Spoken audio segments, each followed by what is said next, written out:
परम पूज्य श्री गुरु डॉक्टर आनंदमय के ऊपर पूर्ण पुरुषोत्तम श्री कृष्ण की कृपा बचपन से ही रही है। श्री गुरु ने कठोर तपस्या करके मात्र 18 वर्ष की उम्र में अपनी कुंडलिनी शक्ति जागृत कर ली थी। इस शक्ति को प्राप्त करते ही आप में जीवन को आध्यात्मिकता और वैज्ञानिकता से देखने का दिव्य तेज आ गया। एमए, एलएलबी और ज्योतिष शास्त्र में पीएचडी की उच्च उपाधि प्राप्त करने के बाद आपने अपने संपूर्ण जीवन को अध्यात्म एवं मानव कल्याण के लिए समर्पित कर दिया है। परम पूज्य गुरुदेव श्री गुरु डॉक्टर आनंदमय ने अपने जीवन की कठिन आध्यात्मिक साधना, अनुभव और शोध के बल पर मेडिटेशन की एक विशेष विधि आत्ममिलन संकल्प सिद्धि का सृजन किया है। श्री गुरु का मानना है कि व्यक्ति को भौतिक जीवन जीने के लिए धन से बढ़कर मन की शांति और आत्मा का सुख चाहिए। श्री गुरु द्वारा सर्जित इस आत्ममिलन संकल्प सिद्धि का मूल मंत्र है, स्वयं जानो, स्वयं जागो, स्वयं पाओ। अभी तक सैकड़ों लोगों ने श्री गुरु के द्वारा सिखाई जा रही इस दिव्य विद्या का लाभ लेकर अपना आत्म कल्याण किया है। आप भी इस दिव्य आत्ममिलन संकल्प सिद्धि क्रिया का लाभ ले सकते हैं। इसके लिए आपको समय समय पर आयोजित होने वाले हमारे मेडिटेशन शिविर में भाग लेना होगा। इसके लिए आप हमारे फोन नंबर 9714876566 एवं 9998539835 पर संपर्क कर सकते हैं। राधे कृष्ण। संकल्प सिद्धि परिवार में आप सबका स्वागत है। धर्म ध्यान दिव्य ज्ञान एक स्व आत्म जागरण, इस प्रकल्प में आज हम बात करेंगे ध्यान प्रकरण के बारे में, जो हमारा मानसिक सुख से संबंधित है। अनहद चक्र की यात्रा जब हमारी पूर्ण होती है, उसके बाद धीरे धीरे जब हम उस परमात्म पथ की ओर आगे बढ़ते हैं, उस यात्रा को हम पूरी करते करते जब हम विशुद्ध चक्र की ओर बढ़ते हैं, वही विशुद्ध चक्र सूक्ष्म से स्थूल को अलग करता है। क्योंकि जो स्थूल के अंदर विद्यमान है वही तो सूक्ष्म है, और सूक्ष्मता जब अपने चरम सीमा की ओर बढ़ती है तो चेतना भी नीचे से ऊपर की ओर गति करने लगती है। विशुद्ध चक्र जो सुषुम्ना नाड़ी खुलने का स्थान माना जाता है, ईड़ा और पिंगड़ा दो नाड़ियां हमारी ओर होती है, तो जो सुषुम्ना नाड़ी है जब वो खुलती है तो हमारे अंदर सजगता आती है, और चेतना का जो प्रवाह है वह सत्व में, आनंद में और एक करुणा में होने लगता है। क्योंकि अनहद चक्र जहाँ परम्बा भगवती राज राजेश्वरी विद्यमान है, जब अनंत करुणा हमारे अंदर फूटती है, अनंत करुणा की धारा हमारे अंदर फूटती है, तो एक ऊर्जा का स्तोत्र, एक आनंद का स्तोत्र और प्रेममय स्थितियां हमारी बनने लगती है। विशुद्ध चक्र के ऊपर हल्के नीले कलर की यानी स्काई ब्लू कलर की एनर्जी हमें वहां दिखाई देने लगती है, और आकाश तत्व के जो देवता हैं वो भगवान विष्णु माने गए हैं। उसका जो शब्द है वो हम है और देवता विष्णु है। जब हम धीरे धीरे धीरे आकाश तत्व की ओर बढ़ते हैं तो हम पाते हैं कि जो हमारा विशुद्ध चक्र है वह हमें उस पूर्ण चेतना की ओर ले जाने में पूर्णतः हमारी मदद करता है। अनहद चक्र जब खुल गया, विशुद्ध चक्र की यात्राएं जब हमारी पूर्ण होने लगती है, तो वहां पर सुषुम्ना नाड़ी, जैसे मैंने कहा, विद्यमान है। अब ये सुषुम्ना नाड़ी क्या है? हम सभी जानते हैं कि ओम के अंदर 3 शब्द होते हैं, अ, उ और म, यानी जागृत अवस्था, स्वप्ना अवस्था और तुरीय अवस्था। तो जब हम आज्ञा चक्र की ओर यात्रा करेंगे तो धीरे धीरे हमारी तुरीय अवस्था जागने लगती है, खुलने लगती है, क्योंकि इन्हीं चक्रों के साथ वो सूक्ष्म शरीर हमारे इस स्थूल शरीर को पकड़ के रखता है। जब हमारा सूक्ष्म शरीर स्थूल शरीर से भिन्न होने लगता है तो हमारे अंदर इस कुदरत को समझने की शक्ति पैदा होती है, इस कुदरत को जानने की हमारे अंदर शक्ति पैदा होती है। जैसे मैंने आपको पहले भी कहा था कि ब्रह्मांड की जितनी शक्तियां हैं उनका इंटरकनेक्शन हमारे साथ होता है। विशुद्ध चक्र एक ऐसा चक्र है जिसके जागने पर तुम हजारों को जगा सकते हो और तुम स्वयं आगे की यात्राओं को पूर्ण कर सकते हो। आप देखिए, जब किसी व्यक्ति के प्राण निकलते हैं ना, तो कभी भी उसके प्राण गले से नीचे नहीं निकलते। धीरे धीरे उसकी सारी चेतना पैरों के अंगूठे से लेके ऊपर की ओर यात्रा करती है। और आप देखिएगा, जिस व्यक्ति के जो प्राण हैं वो शीतलता से निकलते हैं, धीरे धीरे जब निकलते हैं तो एक घटना उसके जीवन में घटती है कि जहां जहां से उसके प्राण ऊपर चढ़ते चले गए, वहां वहां उसके अंदर एक ठंडकता विद्यमान होने लग जाती है। वो जगह, वो पार्ट धीरे धीरे ठंडा होने लगता है और वो धीरे धीरे ऊपर की ओर वो गति करने लगते हैं। प्राण शक्ति, जब आपकी चेतना धीरे धीरे ऊपर की ओर गति करती है और जैसे ही उसने आपके हृदय आकाश को क्रॉस किया, धीरे धीरे वो गले तक पहुंचती है। और जब वो गले तक पहुंचती है तो एक उसमें शब्द ध्वनि चालू हो जाती है। तब आप समझ सकते हैं कि कहीं से भी प्राण अपना रास्ता पकड़ेगा, चाहे कानों से, चाहे आंखों से, चाहे मुंह से, चाहे नाक से और चाहे ब्रह्मरंध्र से। मृत्यु भय के साथ भी आप प्राप्त कर सकते हो और मृत्यु को आप सजग होकर भी प्राप्त कर सकते हो। अभयत्व और भय ये हमारे स्वभाव हैं, मगर मन अगर आपका दृढ़ है और मृत्यु को स्वीकार करने के लिए आप तैयार हैं, तब आपके जीवन में घटना घटेगी। क्योंकि मैं इतने प्रमाण से आपको इसलिए कहता हूं कि मेरे जीवन में भी जब मैंने ऊपर की यात्राओं को प्रारंभ किया, जिसको ऊर्ध्व पथ की यात्रा कहते हैं, जो परमात्मा पथ की यात्रा है, नदी के प्रवाह के विपरीत आपको अपनी चेतना को जो है प्रसार करना होता है, उसको वेग से बढ़ाना होता है।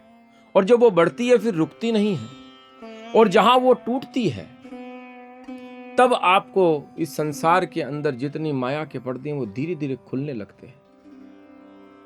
और जब वो चेतना आपकी खुलेगी विशुद्ध चक्र से, जिसको थ्रॉड चक्र कहते हैं, तब आप एक चीज पाओगे। और बिजली का जो करंट लगता है, ऐसा वहां करंट लगेगा एक क्षण के लिए, और आप 10-20 सेकंड के लिए ब्लैकआउट हो जाओगे। आपको लगेगा ये क्या था, मैं विचारों से शून्य हो गया, मैं किस गर्भ में घुस गया जाके, जहां मैं नहीं था, जहां कोई चेतना नहीं थी, जहां कोई शब्द नहीं था, केवल शून्य रहा। और उसके बाद जब आप अपनी जो स्थिति है उस स्थिति में वापस आओगे चेतनता की ओर, तो पूरा शरीर आपका कांपेगा, कंपन होने लग जाएगा। आपको लगेगा कि प्राण अब गए, प्राण अब गए, प्राण गए गए और गए। फिर आपके अंदर एक करुणा फूटेगी। आप समझोगे कि जिस स्थूलता को लेकर के मैंने इतने कर्म किए, जिस स्थूलता को लेकर के मैंने इतनी भौतिक सुख सुविधाओं के लिए प्रयत्न किए, ये सब तो व्यर्थ है इसके आगे। अब मेरे अंदर वो अलख जगने लगी है, मेरे अंदर वो लौ जगने लगी है। जब तुम्हारे अंदर वो अलख, वो लौ जगने लगेगी, तब तुम्हारे अंदर एक मस्ती आने लगेगी। अभी यात्रा ऊपर की ओर नहीं जा रही है, अभी तुमने अपने सूक्ष्म को स्थूल से तोड़ा है। और जब तुम अपने स्थूल को सूक्ष्म से तोड़ोगे, तब कई घटनाएं तुम्हारे अंदर घटेंगी। दक्षिण भारत के एक बहुत बड़े विद्वान हुए, संत थे, फकीर थे, अलख जगी हुई थी। न कपड़े पहनने की सुध थी, न खाने की सुध थी, न सोने की सुध थी, अपनी मौज में रहते थे। न घर था न बार था, जहां कुदरत ने जो घर बना दिया।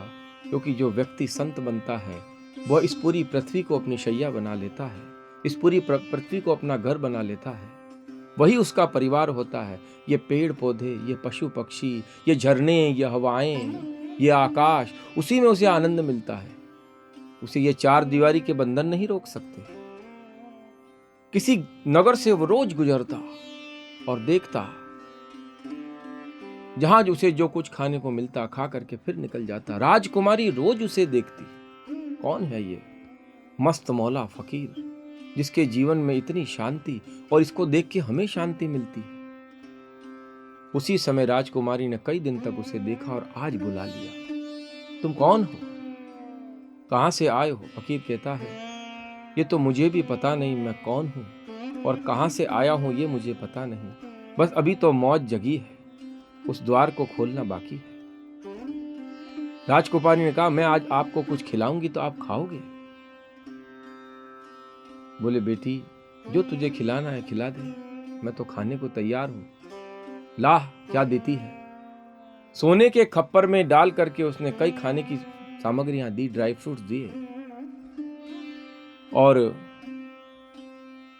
खीर उसके अंदर डाली। वसंत उसको अपने हाथ में लेकर के निकल पड़े। चोर की निगाह उस पे पड़ गई कि आज ये सोने का खप्पर लेके व्यक्ति जा रहा है। पीछे पीछे वो चोर और आगे आगे वसंत। नगर के बाहर एक टूटा हुआ खंडर था जिसकी छत भी नहीं थी, खिड़की भी नहीं, दरवाजे भी नहीं, और एक कोने में जाकर के उन्होंने उस प्रसाद को पाया। चोर बाहर खड़ा हुआ इंतजार कर रहा, कब ये फकीर सोएगा और कब मैं इसकी खप्पर को लेकर के भागूंगा। संसार के लोभ जीवन में आपको यहीं तक की पूर्णता की ओर ले जा सकते हैं जब तुम्हारे अंदर उस सत्य के दर्शन होते हैं। जब तुम किसी संत के दर्शन करते हो, जब तुम किसी उस जागृत महापुरुष के दर्शन करते हो, तो तुम हिल नहीं सकते, तुम तटस्थ हो जाते हो। उस संत ने अपनी खीर को खाया, ड्राई फ्रूट को खाया और उठा करके जोर से उस खप्पर को बाहर फेंक दिया।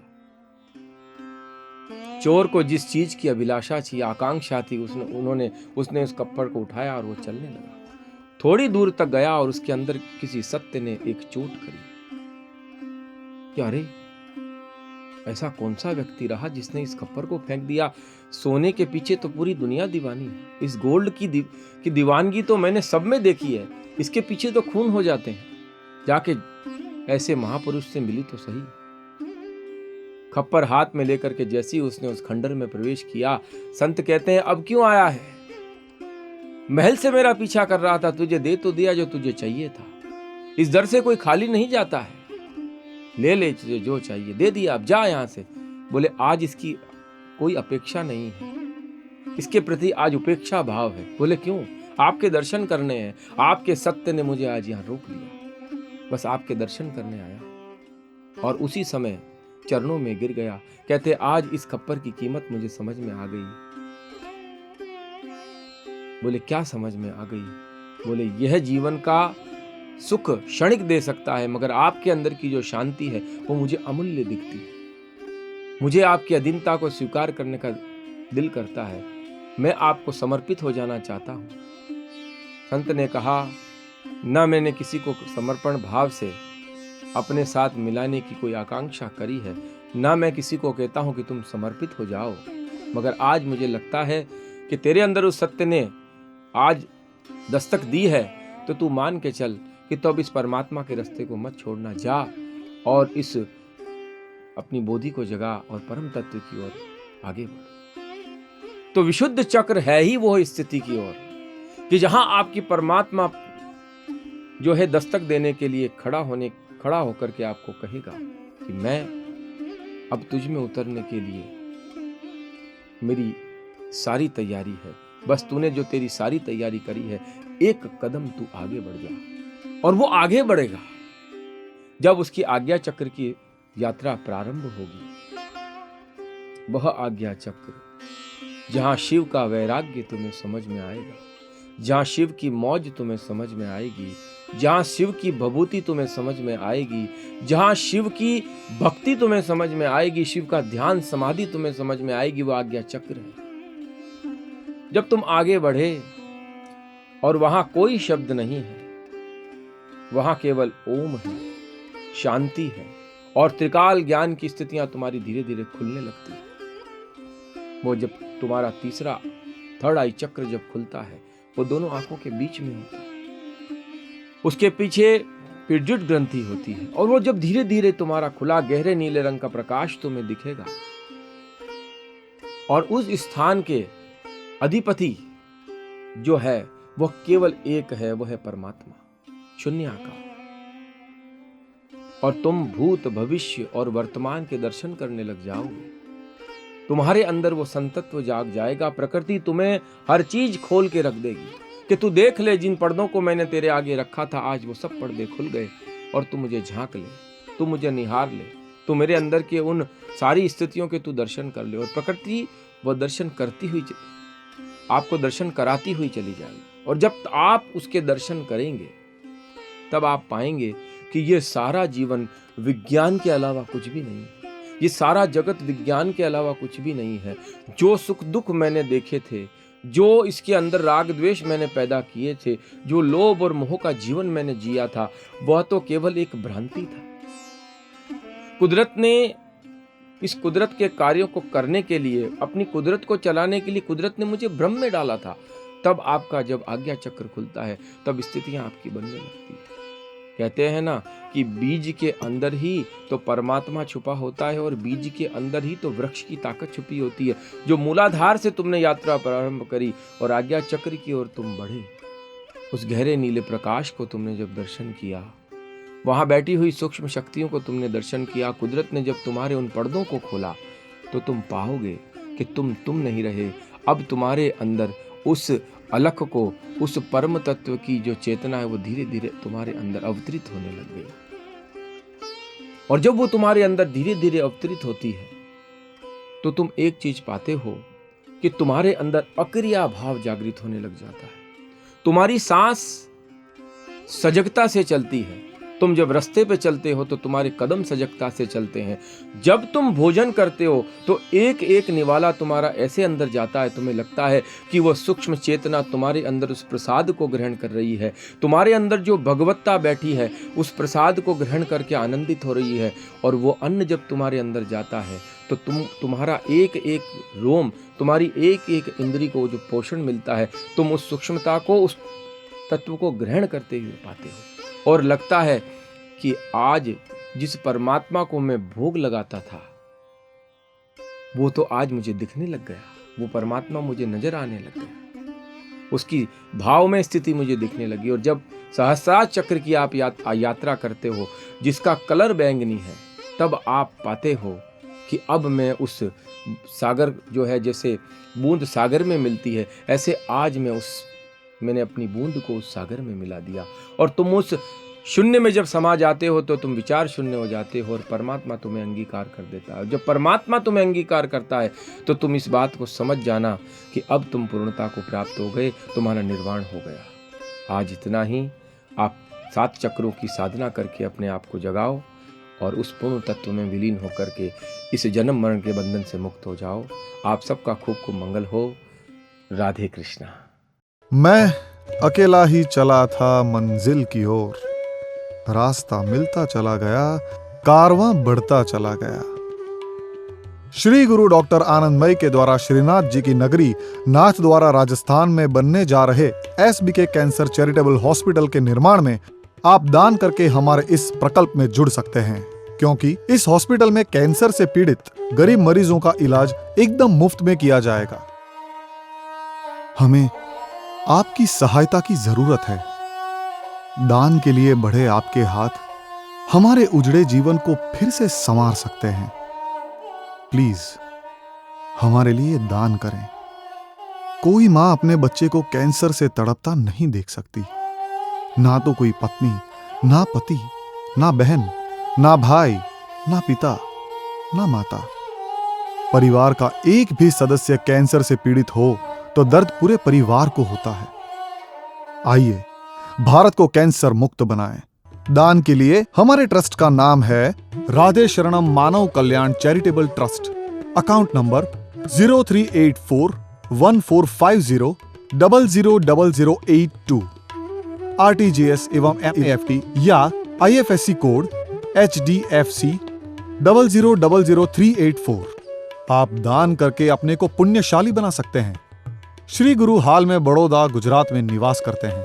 संकल्प सिद्धि परिवार के साथ जुड़कर धर्म, ध्यान और दिव्य ज्ञान, एक स्व आत्म जागरण के द्वारा आप स्वयं अपना आत्म कल्याण करके सुखी हो सकते हैं। श्री गुरु जिन्होंने ज्योतिष शास्त्र में PhD की है, ज्योतिष से संबंधित कोई भी समाधान, ध्यान की कोई भी टेक्निक या श्री गुरु के द्वारा संपूर्ण विश्व में की जा रही भागवत कथा, राम कथा, सत्संग या मेडिटेशन कोर्स आप अपने क्षेत्र में करवाना चाहते हैं तो आप नीचे दिए गए नंबर पर श्री गुरु से कांटेक्ट कर सकते हैं। स्वयं आत्मनिर्भर बनकर अपने जीवन का कल्याण कर सकते हैं।